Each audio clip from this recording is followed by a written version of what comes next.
Charles Rees. I'm volunteering for the Fusilier Museum in an oral history project. And I'm Colin Bowes-Crick, about to be interviewed about sport in the Army. And when did you get interested in rugby and in sport in general? Well, rugby actually. I was about 13 at school. I'm your archetypal rugby player. It's the only sport I can play because it's the only sport designed for big, heavy lumps who can't play anything else effectively. And where did you play in those fields? Front row prop, more or less all my career, even as a little boy. And you were keen and good on it from the outset? Well, I was keen. I wasn't necessarily very good. If you'd like to tell us a little bit about your rugby career within the Army. As soon as I joined the Army, sport's important to the services, something to keep people fit.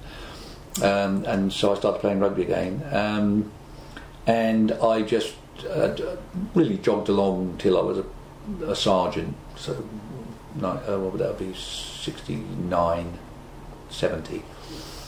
And then I started getting involved in not just playing but the administrative side as well, like running teams and assistants really, but then as I got promoted more I took over, and really from about 74 to 92 I effectively ran every team I played for as what we called a rugby officer, and mostly skipper of all those, but then that was because I picked the team, so I made myself skipper. And throughout that time I had various appointments in the Far East. In 75, 77 I was a vice president of the Brunei Rugby Union, which was a fledgling young union which I helped to sort of bring into the fold, as it were. And we played Hong Kong, we played Singapore, which was quite a pseudo cap but nothing to show for it. And then when I came back I skippered the School of Infantry for a long time, which was a very good side. But really that was my level. I didn't really, I wasn't knocking on the door of senior honours particularly. And then really, as I left the Army in 92, tell a lie, my last appointment in 89, literally by accident almost tripped over the chap who ran the Army under-21s, a colonel, who was looking for a new secretary because his chap was going. And I took that on, and really from that point on I just stopped playing. I played till I was 47, which was a bit silly because my body suffers a bit now. Walking from there to here, getting up, just twinge. And then from then on, I was secretary of the Army Under-21 squad, which was a very powerful squad. And I was on the board of London Division of the Rugby Football Union, of which there were in those days 4 divisions, equal divisions. They were geographical, London, Midlands, etc. And so we played big games like South Africa under-21s, New Zealand under-21s, that sort of level, very good. And certainly in London Division, people like Delalio, all the big names came through our hands. And then I progressed, was deputy chairman under-21s, then I became, really looking after protocol and events and functions and things.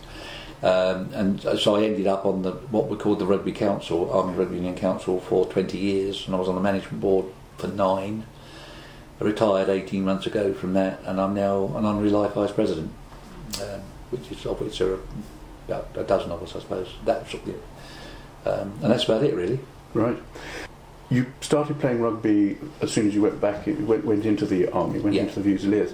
How big an element of training and recruiting was rugby for you and in general for the Army at the time? Actually not at all. It was a question of joining the Army and then rugby raised its head again.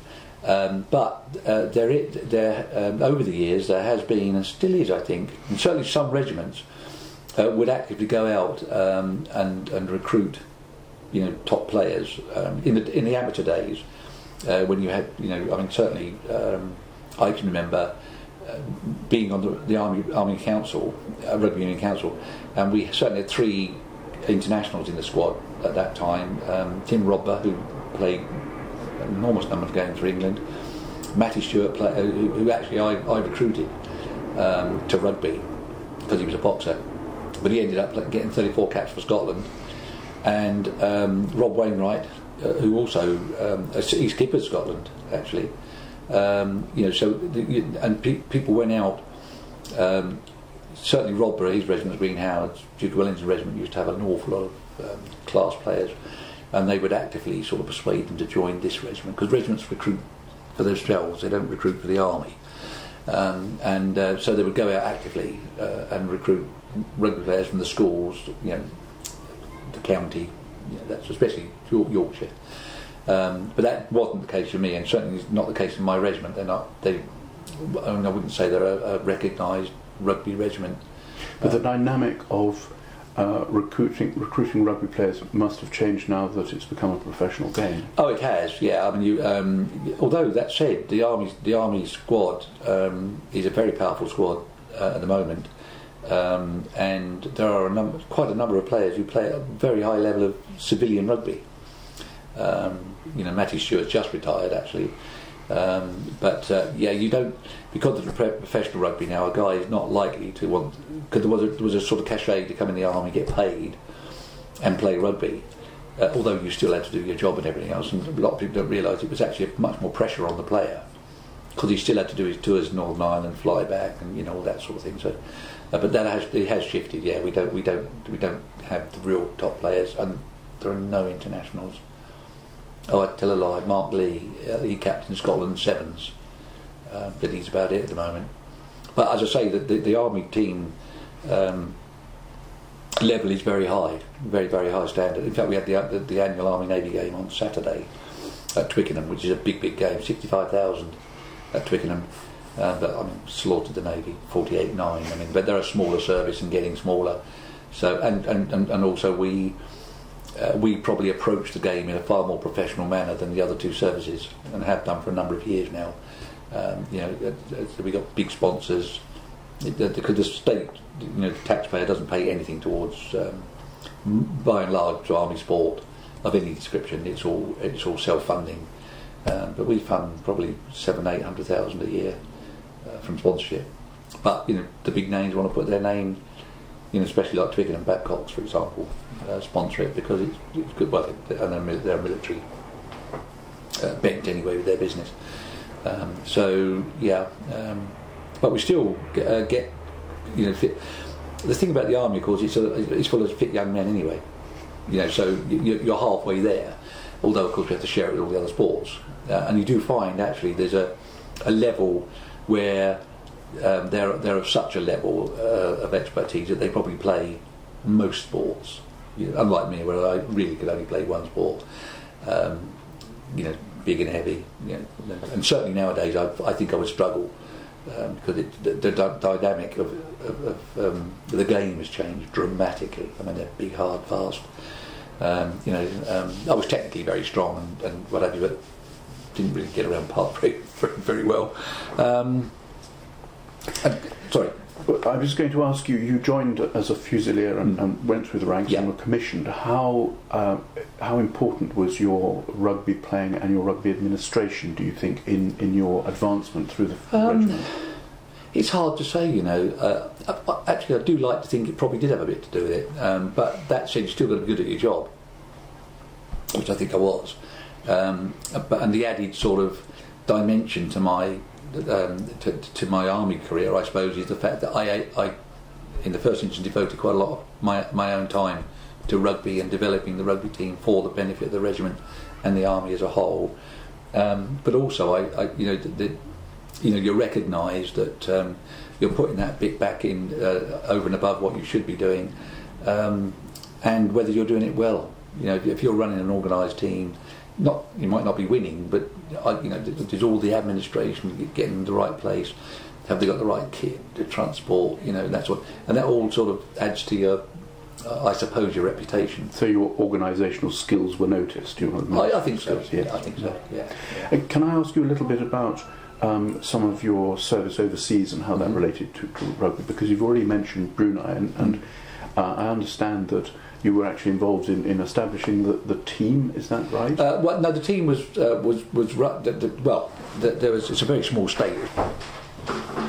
There were only 4 teams on the island. Well, no, it's not an island. The little strip that is Brunei, and we developed another one then, and we were developing the union itself, which these 5 teams became part of, and so there was, I was involved on the committee with that, but it was quite small beer, to be honest, in the great scheme of things. But later on, it was, other jobs I did were much more involved than that. How important did the army consider rugby to be, do you think, in recruiting and training soldiers? Why does the army support rugby and perhaps sport in general? Very simply, I mean, in the army in particular, but it does apply to the other two services. But it's our job in trade is marching, carrying heavy weights, and the boys have got to be fit. And so certainly in my younger days there was a lot of sport, hell of a lot of sport. There isn't so much now, really. There is still quite a lot, but the tempo of operations and what we're doing today with a smaller army rather precludes what we used to have, the traditional Wednesday afternoon. Basically every unit would literally shut down from conventional training, and you'd go out on the garrison and all the sports fields would be soccer, hockey, rugby, whatever. That's not so. You still see quite a lot, but it'll be the teams and that's it. You won't have a lot of people just won't be involved. They could be too busy. But of course, sport is important in the army, and if I take rugby in particular, I mean, you're looking at fitness, strength. For those that are involved in that level, leadership, this working together, the team, everything you do on the rugby pitch can be directly transferred to the battlefield. That's what you do. So it is quite important. And although the army sees sport as being really important, it's like everything else. When you've got a budget, it's trying to fit it in. So the really dedicated guys will play. Because they'll trek over. I mean, I used to, for example, in Boston, my battalion team didn't play at the weekend, but other teams did. Even though I was running the battalion team, it just didn't work. So I literally used to take myself up to the sports fields, the garrison sports fields, on a Saturday afternoon with my boots, and hawk my, dare I say, prostitute myself around the garrison. And I used to get a game, especially to procs. Nobody wants to play there, frankly. So I used to get a game every Saturday, and I played for everybody. Played for Coldstream Guards, tank transporters, hussars, 4th Dragoon Guard, whoever was short. Because for me it was almost an adrenaline rush. If I didn't play rugby on a Saturday, I'd be pretty grumpy. So what was it that finally made you give up at the grand old age of 47? That's my age. I mean, literally, it had got to the stage that on a Thursday morning, because I played more or less twice a week. Army on a Wednesday and City Club on a Saturday. Got to the stage where at 47 I was only playing not that often. I was just running out. But right up to about 45 I was playing twice a week.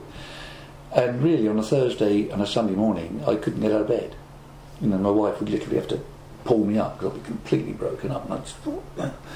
And you think this is not clever.